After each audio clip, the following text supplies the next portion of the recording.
My daughter-in-law slept with my husband a week before we signed the divorce papers. I pretended I knew nothing. At the meeting, the lawyer handed me a document denying me my rights. I smiled. What I did next left everyone in shock. I'm so glad to have you here. Follow my story to the end and comment the city you're watching from so I can see how far my story has reached. The afternoon sun filtered through the lace curtains of my dining room as I set out my grandmother's china for lunch. Grace had called that morning, her voice unusually tense when she asked if we could talk, just the two of us. Something in her tone tied a knot in my stomach, but I pushed the feeling aside. Grace was the older sister of Amber, my daughter-in-law, and while we had always been cordial, we weren't particularly close. I smoothed my hands over the tablecloth, the same cream-colored linen I'd used for family gatherings for 30 years. At 64, I still took pride in keeping traditions, in creating a welcoming home. The house felt too quiet lately, with only me moving through it. Arthur, my husband of 42 years, had been distant for months, always finding excuses to work late or disappear into his study. And Daniel, our 35-year-old son, was so wrapped up in his marriage to Amber that his visits had become superficial. The doorbell rang, and I opened it to find Grace standing on my front steps, clutching her purse like a shield. She looked pale, her usually perfect makeup slightly smudged around her eyes, as if she'd been crying. "Eleanor, thank you for seeing me," she said, her voice barely a whisper. "Of course, my dear. Come in, come in." I led her to the dining room, noticing how her hands trembled slightly as she set down her bag. "I made your favorite chicken pot pie, and that lemon meringue pie you raved about at Easter." She managed a weak smile but didn't touch the food I had so carefully prepared.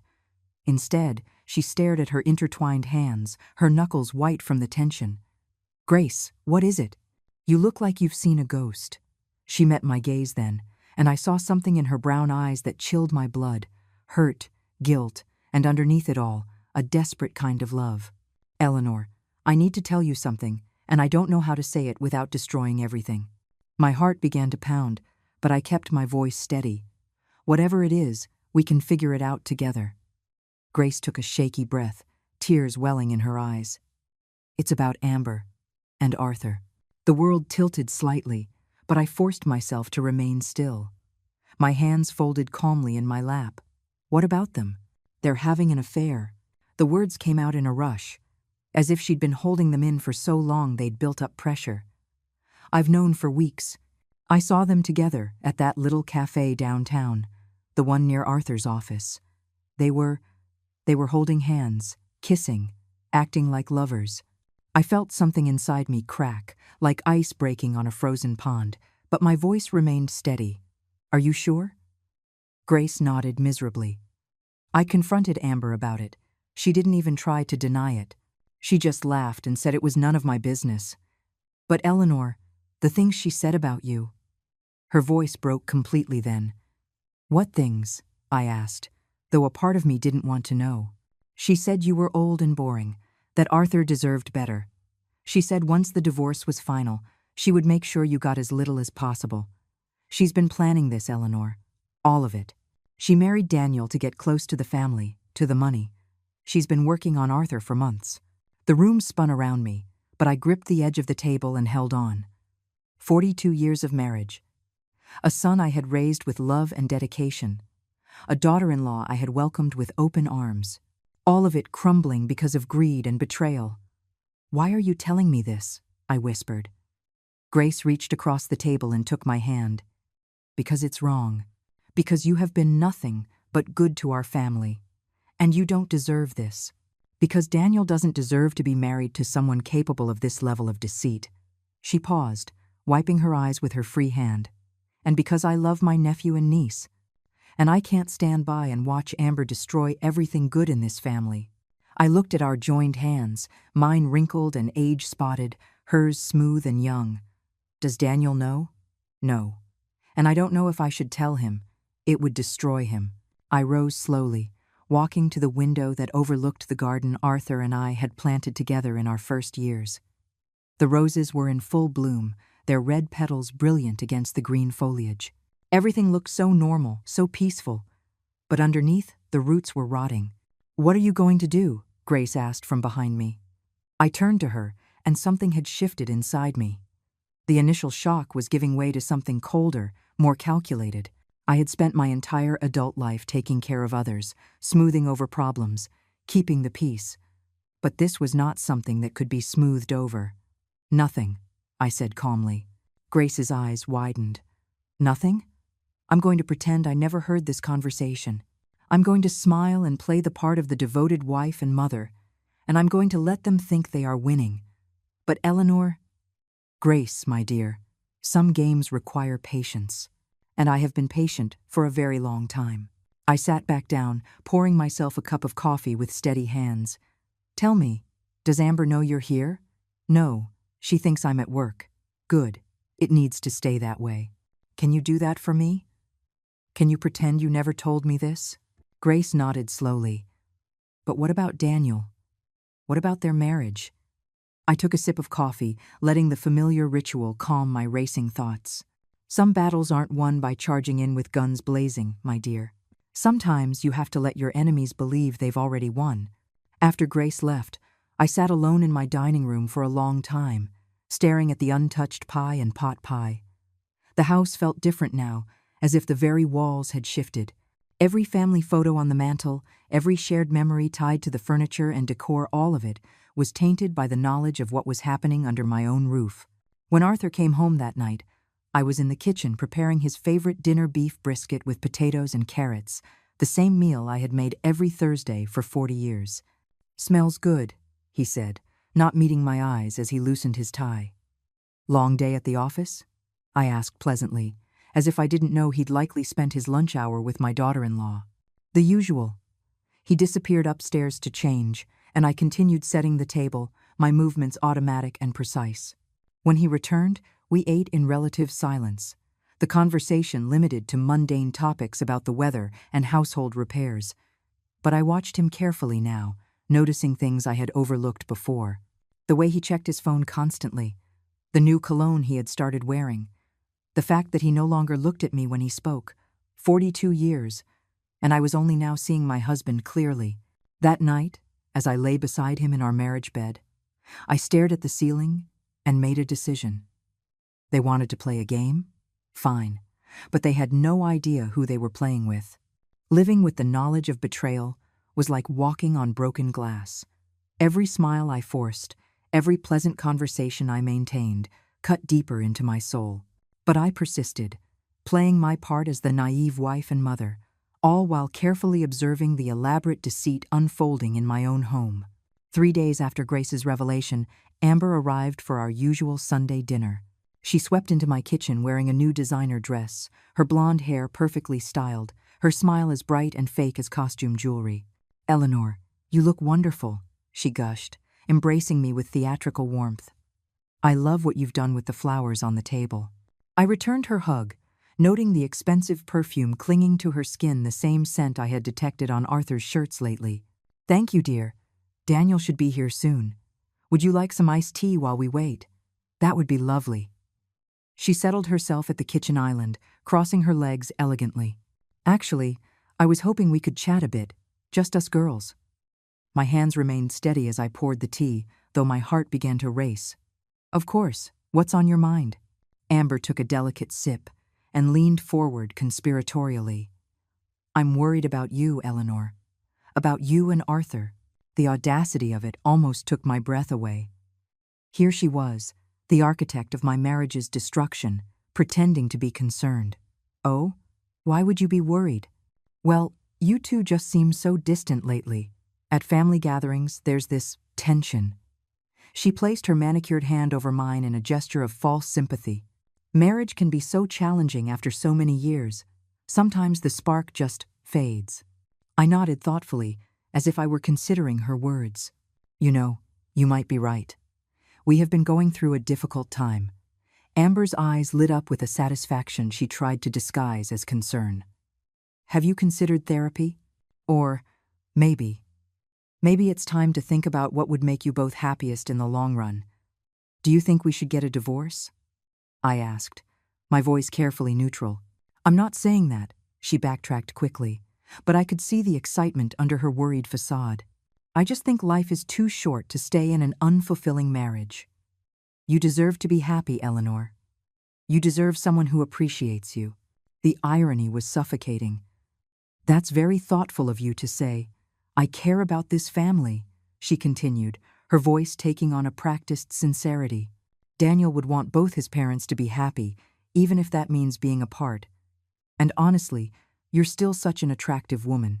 I'm sure there are plenty of men who would be thrilled to have someone like you.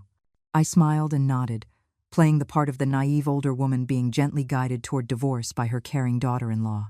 Inside, I was cataloging every word, every gesture, every calculated manipulation.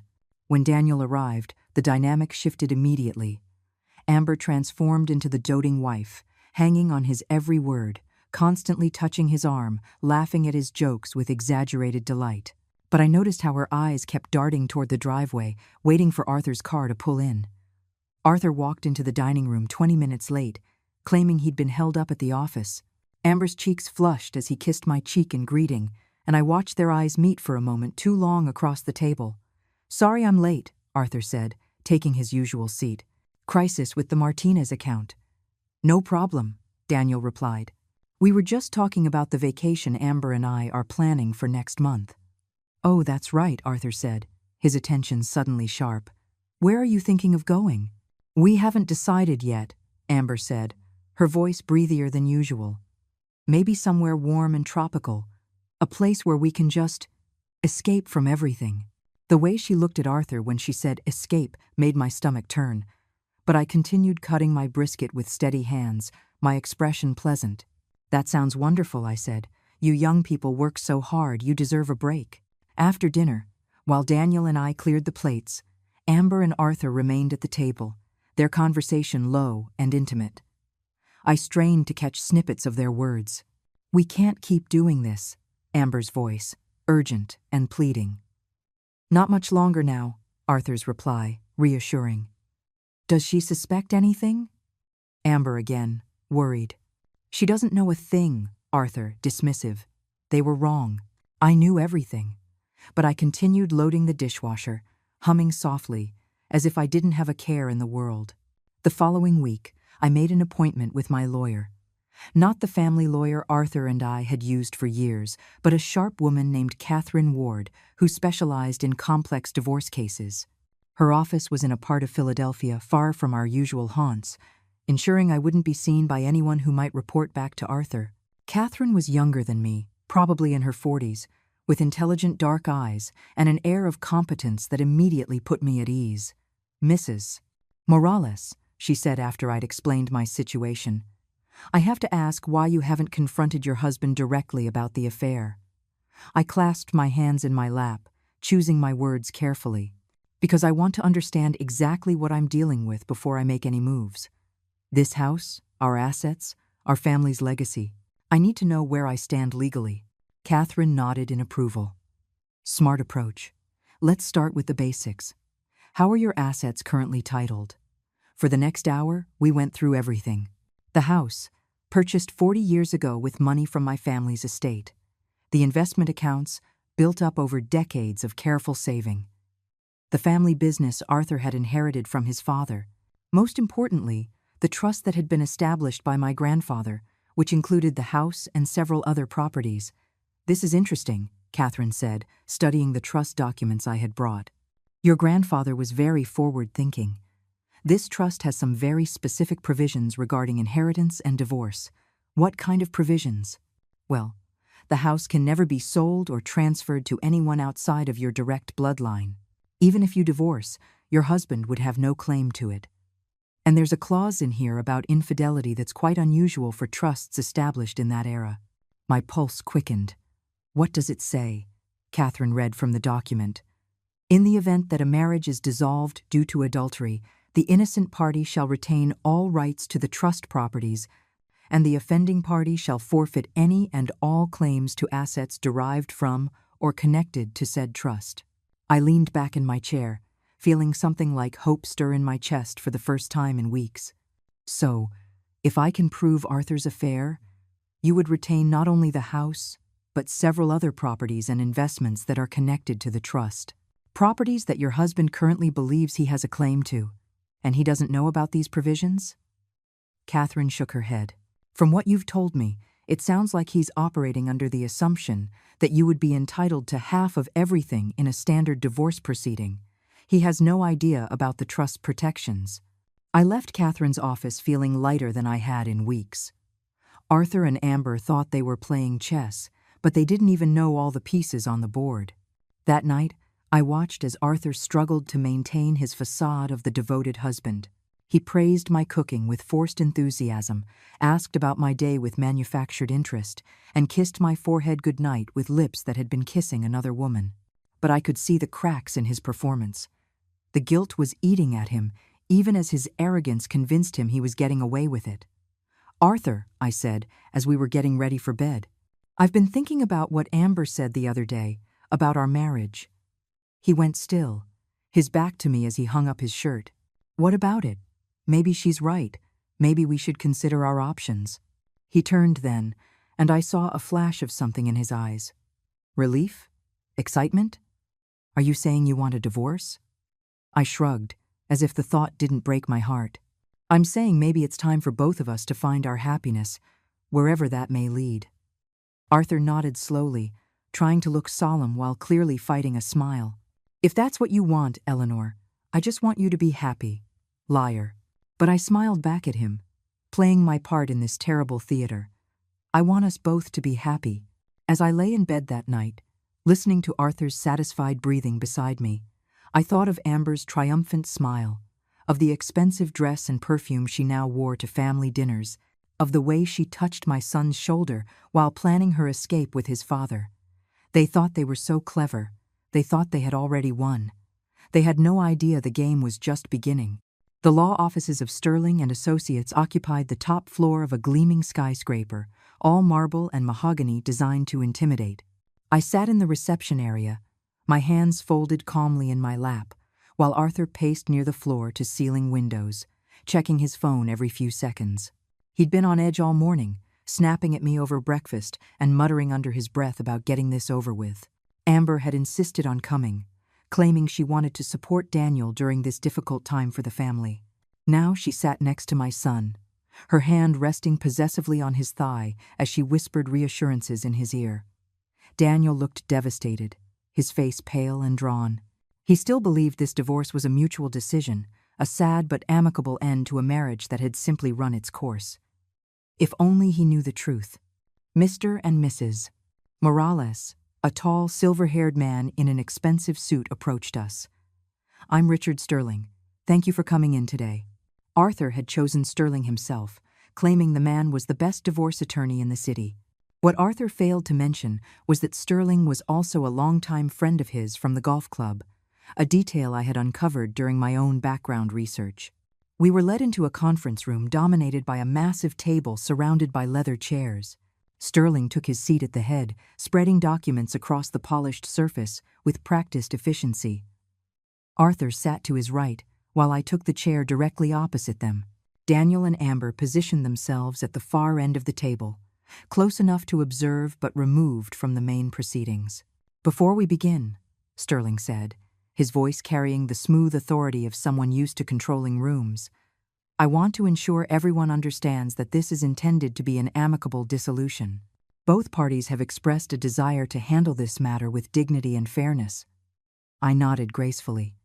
"Of course, that's what we both want." Arthur shot me a quick look, likely surprised by my cooperative tone.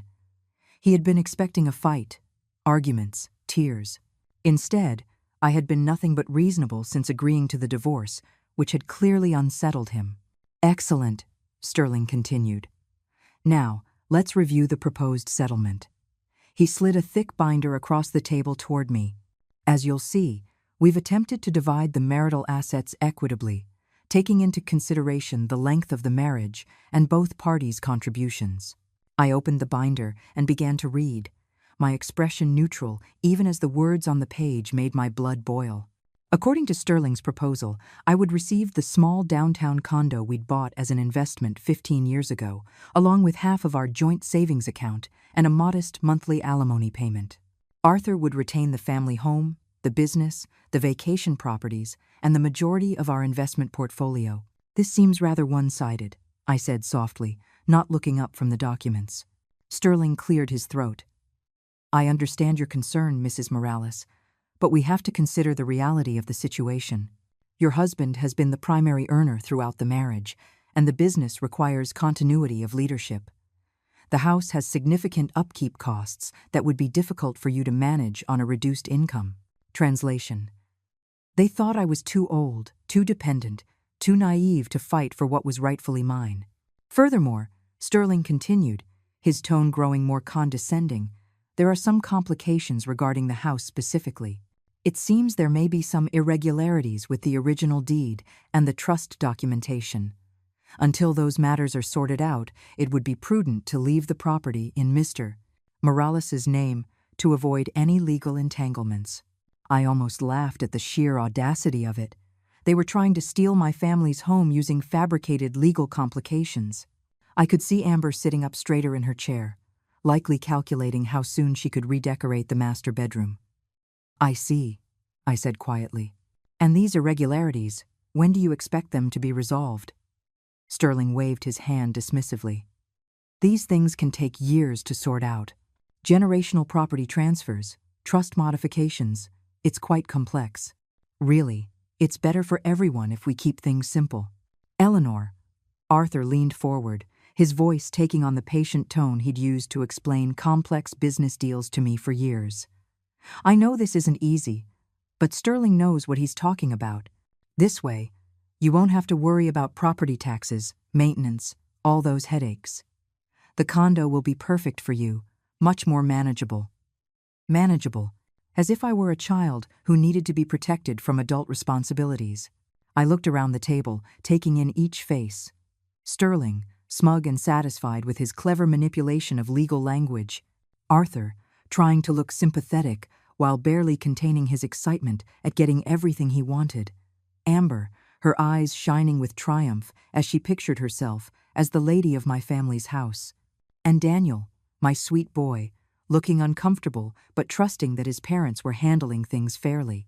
Well, I said, closing the binder with a soft snap. I suppose you've thought of everything. Sterling smiled, likely thinking he'd won. We've tried to be thorough, yes. Of course, you're welcome to have your own attorney review the documents, but I believe you'll find everything is quite standard for a case like this. A case like this. A devoted wife of 42 years being cast aside so her husband could play house with their son's wife. That won't be necessary, I said, reaching for the pen Sterling offered. Where do I sign? The room went silent. Even Amber looked surprised by my immediate capitulation. Are you sure, Mom?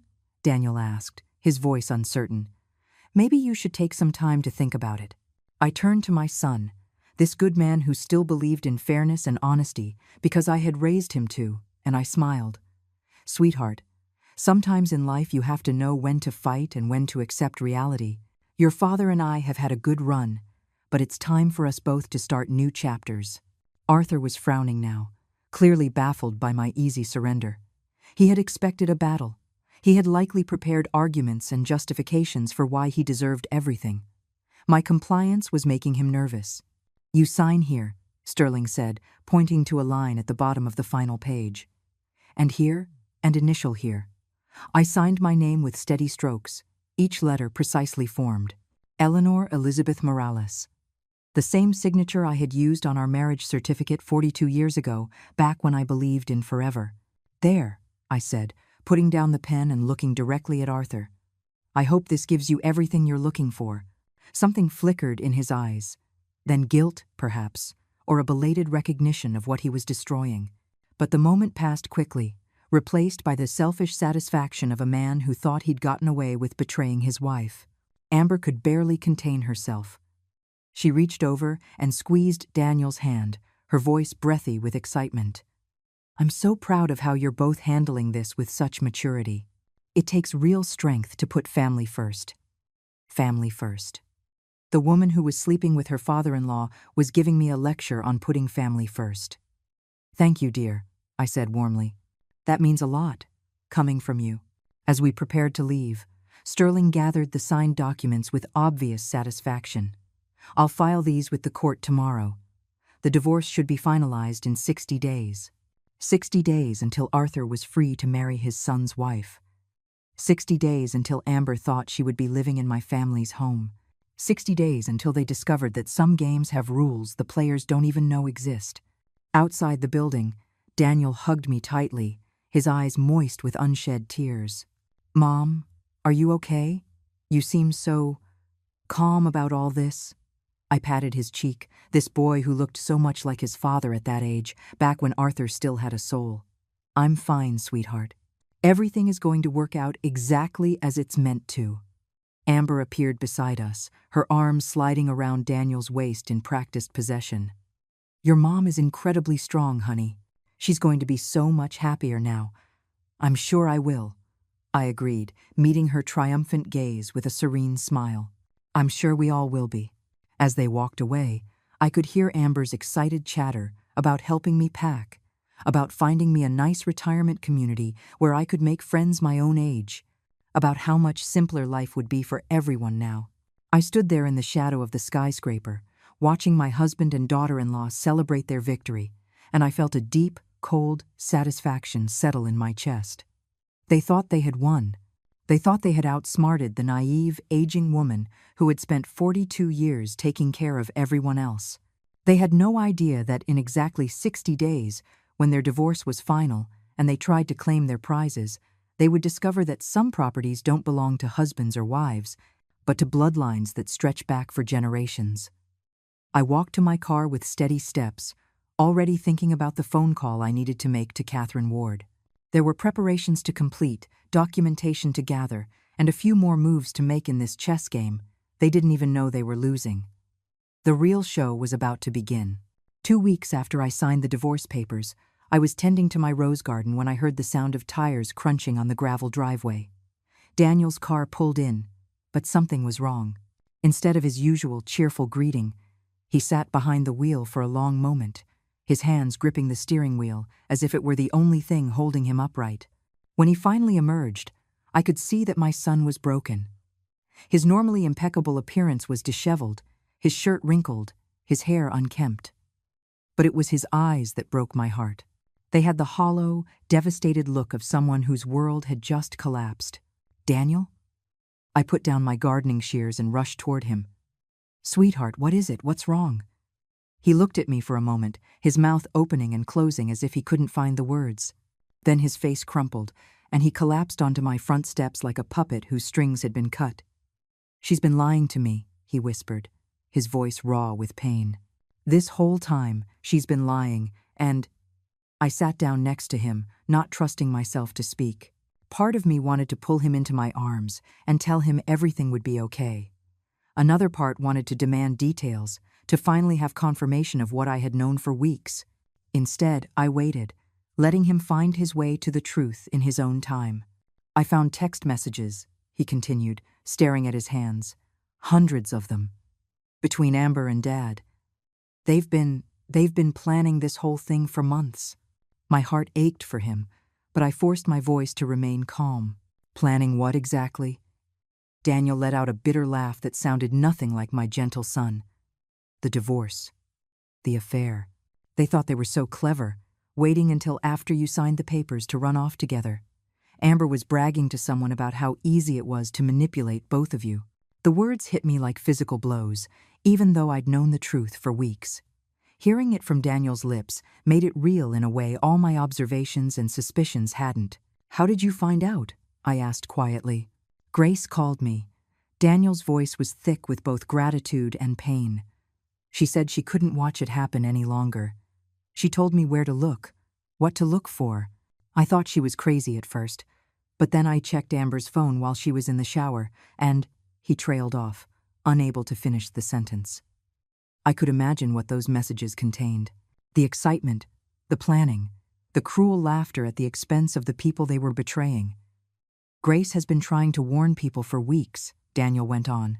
"She said she tried to talk to Amber, begged her to stop, but Amber just laughed, said she'd worked too hard to get this close to our family's money to give up now. Money. Of course, it all came back to money. Not love, not a genuine connection. Just a cold calculation of assets and inheritance. "Where is Amber now?" I asked. "I confronted her this morning. I showed her the messages I found." Daniel wiped his eyes with the back of his hand. "She didn't even try to deny it. She just shrugged and said I was naive if I thought she'd ever really loved me. Said Dad could give her things I never could." The casual cruelty of it took my breath away. To dismiss years of marriage, to mock the love of a good man who had done nothing but adore her, it was beyond comprehension. "I threw her out," Daniel said, his voice gaining strength. "I told her she had 1 hour to pack her things and get out of our house. She laughed at me. Mom said it didn't matter, because she'd be living somewhere much nicer soon anyway. Somewhere much nicer. My family home, which she believed would soon be hers." "I'm so sorry, sweetheart," I said, finally allowing myself to touch his shoulder. "You didn't deserve any of this." Daniel looked at me then, his eyes shining with unshed tears. "How are you so calm about this? Dad betrayed you too. He threw away 42 years of marriage for her." I studied my son's face. This man I had raised to believe in kindness and loyalty, and I made a decision.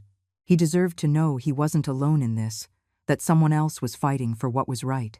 "Daniel, there's something I need to tell you. About the divorce. About what really happened in that lawyer's office." For the next hour, I told him everything. About Grace's warning. About my weeks of careful observation. About Catherine Ward and the provisions in the family trust that Arthur and Amber knew nothing about. Daniel listened in stunned silence as I explained how I had deliberately played the part of the naive, defeated wife, all while gathering evidence and preparing my real response. "You knew," he whispered when I had finished. "This whole time, you knew what they were doing?" "I knew," I confirmed, "and I let them think they had won. Because sometimes the best strategy is to let your opponents reveal exactly who they are before you make your move." Daniel looked at me as if he were seeing me for the first time. "Mom, I had no idea you were so strategic." I smiled sadly. 42 years of marriage teaches you a lot about people, sweetheart, including when to fight and when to bide your time. "So what happens now? When Dad finds out about the trust?" "That's up to him and Amber." I stood up, brushing dirt from my gardening clothes. "They made their choices. Now they have to live with the consequences."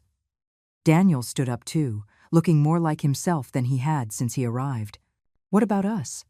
I mean, I know Amber is my wife or was my wife, but I can't just pretend this didn't happen." "You don't have to pretend anything," I assured him. "You are the innocent party in all of this. You have every right to protect yourself." As if summoned by our conversation, another car pulled into the driveway. This time it was Grace, her face anxious as she hurried toward us. "Daniel, I am so sorry," she said, her voice thick with emotion. "I know this is all my fault. If I hadn't told you to look." "You saved me," Daniel interrupted, his voice firm. "If you hadn't warned me, I would have spent months, years, married to someone who was using me. You saved me from wasting my life on a lie." Grace's eyes filled with tears. "I should have said something sooner. I should have protected you better." I watched the two of them, noticing how Grace's genuine anguish contrasted so starkly with Amber's calculated manipulations. Where Amber was all sharp edges and hidden agendas, Grace radiated warmth and sincerity. Even in her guilt and pain, she was thinking of Daniel's well-being. "Grace," I said gently, "you did exactly the right thing. You chose loyalty and honesty over family convenience. That takes real courage." She looked at me with surprised gratitude. "I was so afraid you would hate me for bringing this into your family." "My dear, you didn't bring anything into our family. You revealed what was already here, festering in the dark. Now we can deal with it in the light." Daniel moved closer to Grace, his hand hovering near her shoulder as if he wanted to comfort her, but wasn't sure if it was appropriate. "Grace, I need you to know how grateful I am, not just for warning me, but for being honest when it would have been easier to stay quiet." The look that passed between them was charged with something new and tentative. Not romance, not yet, but a recognition of shared values, of similar wounds, of the possibility that something good could grow from the ashes of this betrayal. "I should go," Grace said suddenly, as if realizing she was intruding on a family crisis. You two need time to process all this. Actually, Daniel said quickly, would you want to stay for dinner? Mom makes the best brisket in the state, and I think we could all use a normal conversation right now. Grace looked to me for permission, and I nodded warmly. I'd love for you to stay. It's been too long since we've had an honest conversation around our table. As the three of us walked into the house, I felt something shift in the air around us. The toxic cloud that had been hovering over our family was finally starting to lift. Amber's betrayal had been devastating, but it had also revealed the true character of everyone involved. Daniel was stronger than I had given him credit for, capable of facing hard truths and making difficult decisions. Grace was proving to be everything her sister was not: loyal, honest, selfless. And I had rediscovered my own strength, my ability to plan and wait and fight for what mattered. That evening, as we sat around my kitchen table sharing stories and laughter, I watched Daniel and Grace together. There was something healing in their connection, a recognition that they had both been betrayed by someone they loved, but that the betrayal didn't have to define them. You know, Grace said quietly as we cleared the dishes, Amber always said I was too soft, too trusting, said that nice guys finish last. Daniel paused in his work, looking at her intently. I used to think that being decent was enough, that if you treated people right and trusted them, they'd do the same for you. And now? I asked, curious how this experience would change my son. Daniel looked at Grace, then back to me. Now I think that being decent is still the right choice. But that doesn't mean you have to be naive. You can be kind and still protect yourself. You can trust people who prove they deserve it. As the evening wound down and Grace prepared to leave, Daniel walked her to her car. Through the kitchen window, I watched them standing and talking quietly in the driveway, their conversation intimate and serious. When he finally came back into the house, there was something different in his expression. She's remarkable, he said simply. Yes, she is, I agreed. So different from her sister. Daniel nodded thoughtfully. I keep thinking about what you said earlier, about letting people reveal who they really are. Amber showed me exactly who she was, but I was too blind to see it. But Grace. She's been showing me who she is, too. And I almost missed it because I was so focused on the wrong person. Hearts heal, Daniel.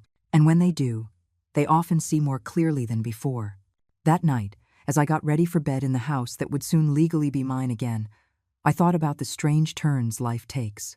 Amber's betrayal had been devastating, but it had also created opportunities for truth, for genuine connection, for new beginnings based on honesty instead of deceit. In trying to destroy our family, Amber had actually revealed its strength. She had stripped away the pretense and false loyalties, leaving only what was real and worth preserving. Tomorrow, I would call Catherine Ward and begin the final phase of my plan. But tonight, I felt something I hadn't experienced in months. Hope. The call came on a Tuesday morning, exactly 63 days after I signed those divorce papers in Sterling's office. I was sipping coffee on my back patio, watching the sunrise paint the sky in shades of gold and pink, when my phone rang. Arthur's name flashed on the screen, and for the first time in months, I felt a genuine amusement as I answered. Hello, Arthur. Good morning. What the hell have you done? His voice was raw with panic and rage, all pretense of civility gone. I took a leisurely sip of coffee before replying. Good morning to you too. I'm fine, thank you for asking. The weather is lovely today. Don't play games with me, Eleanor. My lawyer called me an hour ago. He says there's a problem with the house, some nonsense about a trust no one ever mentioned before. Oh, that. I kept my voice light, conversational. Yes, I imagine that came as quite a surprise. The silence on the other end stretched long enough to make me wonder if he'd hung up. Then his voice came back, lower and more dangerous than before. You knew. You knew about this trust the whole time, didn't you? Of course I knew. It's my family's trust, Arthur. My grandfather established it to protect our property from exactly this type of situation. This type of situation? His voice cracked with indignation. We're getting a divorce. That's normal, Eleanor. People get divorced every day. I stood up and walked to the edge of the patio, looking out at the garden my grandmother had planted, that my mother had tended, that I had lovingly maintained for 40 years. You're right. People do get divorced every day, But they don't usually commit adultery with their daughter-in-law while plotting to steal their wife's family home. His sharp intake of breath told me he hadn't expected such a direct confrontation. For weeks, I had played the part of the confused, hurt wife. Now, he was hearing from the woman who had been planning his downfall while he was celebrating his cleverness. "How long have you known?" he finally asked. "Long enough," I replied. "Long enough to document everything. Long enough to protect what matters. Long enough to watch you and Amber plan your little future together in my family's home." "Our house," he corrected automatically, but there was no conviction in his voice anymore. "No, Arthur. Never our house. The deed has always been in trust. You were allowed to live here as my husband, but you never owned a single brick. And now that you've chosen to end our marriage through adultery, you've forfeited any right to remain here." Another long silence. Then, in a voice that sounded like a man watching his world collapse, "Where am I supposed to go?" The pathetic quality of the question almost made me feel sorry for him. "Almost. I imagine you and Amber will figure it out. You're both so clever, after all. Eleanor, please, can't we work something out? I know I made mistakes, but—" "Mistakes?" I cut him off, my voice sharp for the first time. "Mistakes are forgetting to buy milk or missing an anniversary. What you did was a deliberate betrayal of everything we built together. What you did was seduce our son's wife and plot to steal my inheritance. Those aren't mistakes, Arthur. That's who you chose to become." I heard a woman's voice in the background, shrill and demanding. Amber, no doubt wanting to know what was happening to her carefully laid plans. "I have to go," Arthur said, his voice defeated. "But this isn't over." "Yes, it is," I replied calmly. "It's been over for quite some time. You just hadn't realized it yet." After I hung up, I sat back down and finished my coffee in peaceful silence. The phone rang several more times, Arthur's number, then an unknown number that was likely Amber, but I didn't answer. I had nothing more to say to either of them. An hour later, Daniel's car pulled into the driveway.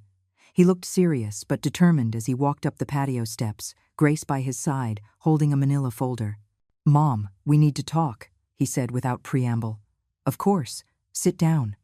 Daniel took the chair opposite me, while Grace settled next to him, their proximity speaking to the growing bond between them. For the past few weeks, they had become inseparable, finding comfort and understanding in their shared experience of betrayal. "Grace has been helping me go through Amber's things," Daniel began. "We found some documents I think you need to see." Grace opened the folder and pulled out a stack of papers. These were hidden in a safe in Amber's closet. I think they show just how long this has been planned. The first document was a copy of my grandfather's will, annotated in Amber's handwriting with notes about property values and inheritance laws. The second was a timeline, meticulously detailed, showing when she had planned to seduce Arthur, when they would initiate the divorce proceedings, and when they expected to take possession of the house. But it was the third document that made my blood run cold. It was a life insurance policy on me, taken out by Amber 6 months ago, listing herself as the beneficiary. "She forged your signature," Grace said quietly. "I checked with the insurance company. They have no record of you ever agreeing to this policy." Daniel's face was pale with fury. "She wasn't just planning to steal from you, Mom. She was planning—" He couldn't finish the sentence. I stared at the policy, feeling a chill that had nothing to do with the morning air.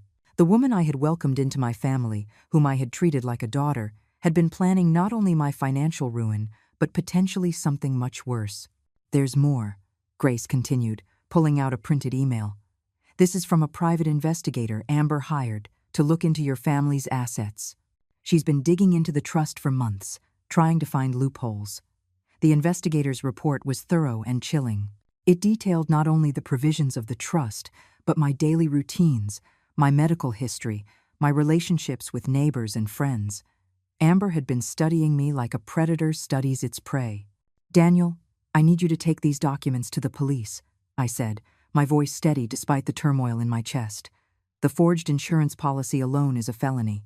"Already done," he replied. "I called Detective Martinez this morning. He's opening an investigation for identity theft and insurance fraud." We sat in silence for a moment, absorbing the full scope of Amber's treachery. She hadn't just been unfaithful. She had been systematically plotting to destroy our entire family. "There's something else," Grace said hesitantly. "Something I probably should have said weeks ago." Daniel took her hand encouragingly. "Go on. Amber isn't just manipulative and greedy. She's dangerous. This isn't the first time she's done something like this." Grace's voice was barely a whisper. "Our Aunt Helen died 2 years ago. Sudden heart attack. Very unexpected. Amber was taking care of her at the time, helping with her medications. The implication hung in the air like a toxic cloud." Daniel's grip on Grace's hand tightened. "The doctors said it could happen to anyone," Grace continued. "Helen had a heart condition, and sometimes these things just happen. But afterward, Amber inherited Helen's house and her savings, and she just seemed so pleased about it. Not grieving like you'd expect, but satisfied." "Did you tell the police this?" I asked. Grace nodded. "Detective Martinez is looking into Helen's death, too. He said they might exhume the body if they find enough evidence to warrant an investigation." We were interrupted by the sound of a car pulling aggressively into the driveway. Through the trees, I could see Arthur's Mercedes, followed by a small moving truck. Amber emerged from the passenger seat like a fury, her perfect facade finally cracking to reveal the calculating predator beneath. "That's my cue to go inside," I said, getting to my feet. "Daniel, would you and Grace mind handling this? I don't think I can look at either of them right now without saying something I might regret." From my living room window, I watched the confrontation unfold on my front lawn. Amber was screaming at Daniel, her face twisted in rage as she pointed at the house. Arthur stood by the moving truck, his shoulders slumped in defeat. 2 burly movers waited uncertainly, unsure whether to unload their cargo. Daniel's voice carried through the glass, calm but unyielding. "You're not welcome here, Amber. Neither of you are." "This is my house," Amber shrieked. "We signed papers. It's ours." "No," Grace said, stepping forward to stand beside Daniel. "It was never yours, and it never will be." The look Amber gave her sister was pure venom. "You did this. You poisoned them against me. You're just jealous because I found a way out of our pathetic family, and you're still a nobody." "I'd rather be a nobody than be you," Grace replied quietly. Amber lunged forward as if to attack her sister, but Daniel stepped between them, his presence enough to halt her advance. For a moment, the 3 of them formed a tableau. Daniel and Grace united in their strength and integrity, Amber isolated in her rage and desperation. "Get off my property," Daniel said, his voice carrying an authority I had never heard from him before. "Both of you. You have 5 minutes to get in that truck and leave, or I'm calling the police." Arthur finally spoke, his voice tired and broken. "Let's go, Amber. It's over."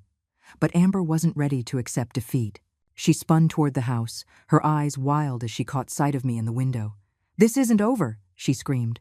"You think you're so smart, but I know things about this family. I know secrets that could destroy all of you." I opened the window slightly, my voice carrying clearly across the lawn. "The only secrets being destroyed today are yours, my dear. Detective Martinez is very interested in your relationship with your Aunt Helen." The color drained from Amber's face so quickly I thought she might faint. Arthur grabbed her arm, pulling her toward the truck with sudden urgency. "We're going," he yelled. "We're going right now." As the moving truck sped away, followed by Arthur's Mercedes, I felt something release in my chest. The strangers who had invaded my home, who had plotted to steal my legacy, and possibly worse, were finally gone. Daniel and Grace came inside, both looking emotionally drained but victorious. "It's over," Daniel said, collapsing into my favorite armchair. "They're really gone. The part about the house is over," I corrected gently. "But Amber still needs to face the consequences for what she did. The forgery, the fraud, possibly Helen's death. The wheels of justice turn slowly, but they do turn." Grace curled up on the sofa, looking younger and more vulnerable than her 30 years. "I keep thinking I should feel sorry for her. She's my sister, after all. But I just can't. She chose this path," I assured her. "Step by step, decision by decision. You don't owe her your pity." As evening fell, the 3 of us made dinner together in my kitchen. It felt like a celebration, though none of us said it explicitly. We were celebrating survival, integrity, and the bonds that truly matter. Watching Daniel and Grace work side by side, I could see something beautiful growing between them. Not the desperate, grasping love that Amber had offered, but something real and lasting, built on mutual respect and shared values. "You know," I said, as we sat down to eat, "this house has seen a lot of history. My grandmother raised 5 children here. My mother survived the Great Depression within these walls. I raised Daniel here. And someday, I hope his children will play in that same backyard." Daniel and Grace exchanged a look that spoke volumes about their future together. "But tonight," I continued, raising my glass of wine, "we celebrate the fact that this house will remain in the hands of people who understand what family really means." As we toasted to new beginnings, I felt the deep satisfaction of a battle well fought and won. Amber and Arthur had tried to destroy everything I held dear, but in the end, they had only succeeded in revealing what was truly precious. 6 months later, I was in my kitchen, preparing for Thanksgiving dinner. The same kitchen where I had entertained Amber's false sympathy and endured her calculated manipulations. But today, the space felt entirely different, warm, honest, filled with genuine laughter and love. Daniel stood at the stove, carefully basting the turkey with the same concentration he'd shown as a boy learning to tie his shoes. Grace sat at the kitchen island, her engagement ring catching the afternoon light as she chopped vegetables for the stuffing. They had announced their engagement a month ago, and seeing them together still filled me with a quiet joy. "Mom, the timer for the sweet potatoes is going off," Daniel called, his sleeves rolled up, an apron protecting his shirt. "I'm on it," Grace said, sliding off her stool with practiced ease. Over the past few months, she had become an integral part of our home's rhythm, helping with the cooking, the garden, and the 1,000 small tasks that make a house a home. The doorbell rang, and I went to answer it, expecting our neighbors, the Gonzaleses, whom I'd invited to join us for dinner. Instead, I found Detective Martinez standing on my porch, his expression serious but not grim. "Mrs. Morales, I hope I'm not interrupting your celebration." "Not at all, Detective. Please, come in. Can I offer you some coffee? We have plenty of food if you'd care to stay for dinner." He followed me into the living room, declining my offer of refreshments. "I wanted to update you on the investigation before the holiday weekend." Daniel and Grace appeared in the doorway, their faces tense with anticipation. "Amber Herrera has been formally charged with insurance fraud, identity theft, and conspiracy to commit fraud," Martinez began. "The district attorney feels confident about securing convictions on all counts." "And Helen?" Grace asked quietly. Martinez's expression grew more somber. "The exhumation revealed traces of digitalis in your aunt's system, levels that would be consistent with intentional poisoning, not an accidental overdose of her heart medication." Grace's hand flew to her mouth. "She really killed her? We are building a case for first-degree murder." Amber's fingerprints were found on the medicine bottles, and we discovered she had been researching the effects of digitalis online for weeks prior to Helen's death. I felt a chill that had nothing to do with the November air. "What about Arthur?" "There's no evidence of his involvement in Helen's death, but he has been charged as an accomplice in the fraud schemes. His cooperation with the investigation will likely result in a reduced sentence." After Martinez left, we sat in the living room, absorbing the news. Justice was finally being served, but it felt hollow in a way. Helen was still gone, Daniel's marriage was still destroyed, and 42 years of my life had still been built on a foundation that crumbled the moment my husband chose betrayal over loyalty. "Are you okay, Mom?" Daniel asked, noticing my silence. I considered the question carefully. "I'm relieved," I said finally. "Relieved that Amber can't hurt anyone else. Relieved that Helen will get justice. But mostly, I'm relieved that we survived this with our integrity intact." Grace reached over and squeezed my hand. "I keep thinking about all the what-ifs. What if I hadn't told you about the affair? What if you hadn't known about the trust? What if Amber had succeeded? But she didn't," Daniel pointed out, "and we are all stronger now because of it." He was right. The past 6 months had tested us in ways I never imagined. But we had emerged more connected, more honest with each other, more aware of what truly mattered. The Gonzaleses arrived shortly after, followed by Catherine Ward and her husband, whom I'd invited after discovering we shared a love for gardening. The dining room filled with conversation and laughter, the kind of genuine warmth that cannot be manufactured or manipulated. As we sat down to dinner, I looked around the table at the faces gathered there. Real friends, chosen family, people who cared for each other without agenda or calculation. This was what Amber had never understood, that true wealth isn't measured in property values or bank accounts, but in the quality of the relationships you build. "Before we eat," I said, standing and raising my glass of wine, "I want to say something." The conversation quieted, all eyes turning to me. This year has been one of the most difficult of my life. I lost a marriage I thought would last forever. I discovered someone I loved was capable of unimaginable betrayal. I learned that my family was under attack from within. I paused, meeting each pair of eyes around the table. But I also learned that I am stronger than I ever imagined. I learned that my son is a man of integrity, who chooses love over revenge. I learned that sometimes the greatest gifts come disguised as losses. I looked directly at Grace, this woman who had had the courage to speak the truth when silence would have been easier. I learned that family isn't just about blood. It's about people who have your back when the world tries to knock you down. People who choose honesty over convenience, loyalty over self-interest.